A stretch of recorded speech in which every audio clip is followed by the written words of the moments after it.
then we're going. Okay, so today we get to actually draw a sketch map. So one of the other things that we didn't point out was a border. They all have a border so we know the perimeter of the sketch map. So how about we all start by drawing a border? However big you think you'd want to make this.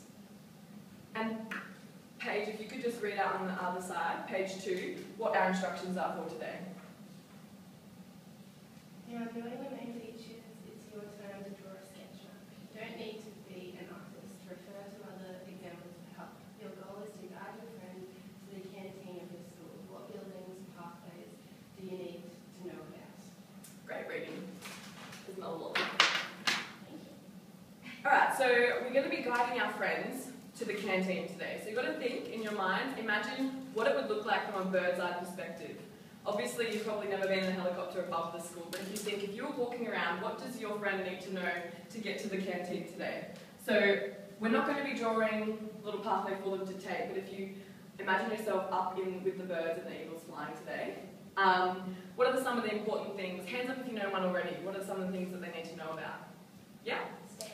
The stairs. Also the library, so it's a massive big building. So you get to choose where you want which angle to be from. Like if you want, you can be coming from inside the main gates, or you can be coming from the side. You get to choose which angle it's on, as long as you know that you could go and show someone. You can show me later and I'll be able to go, oh, this is the way to the canteen. So if you want, what are some of the things that we know we've got to have?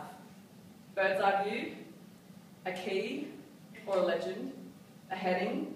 So maybe we can start with that. We've got a border now, why don't we start with a heading?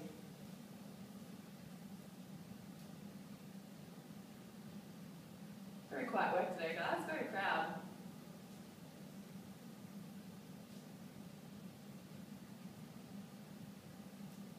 Yeah?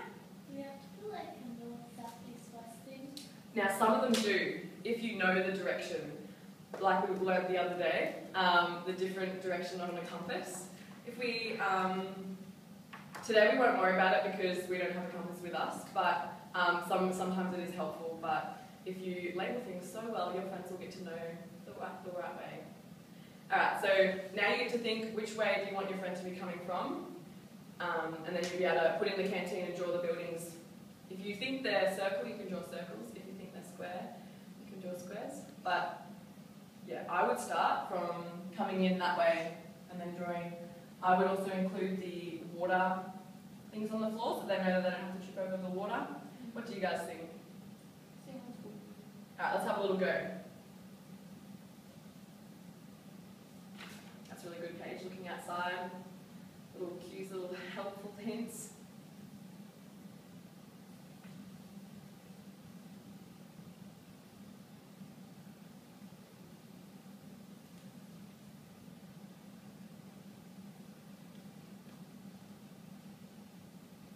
Now the fun thing will be at the end of this is that you'll be able to come up with different ways that this will be helpful in real life. Because sometimes you might be asking, Miss, why do I have to learn how to draw a map? But it might actually come really helpful.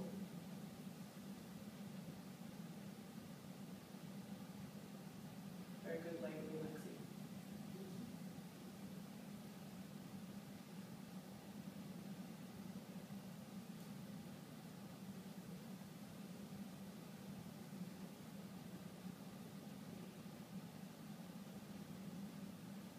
Now just pause you there for a second. One of the things that we're going to do is we're going to compare to see if we can actually tell that it was the school. So have a look now at the person next to you and just see if it looks anything like the same kind of... Have you noticed any similarities, or are they... That's actually very interesting because if you can imagine a geographer getting together with his buddies and saying, look, this is the way to the canteen, some would be like, well, I don't actually see it. It's about capturing what you have in your head and being able to communicate it in such a way that someone else would be able to understand it, which is actually really hard. Have you ever tried to tell your friend a dream and they're thinking it's one thing but you're thinking it's another? It's very difficult. So I'll let you keep drawing. I think that'll bring us to 10 minutes.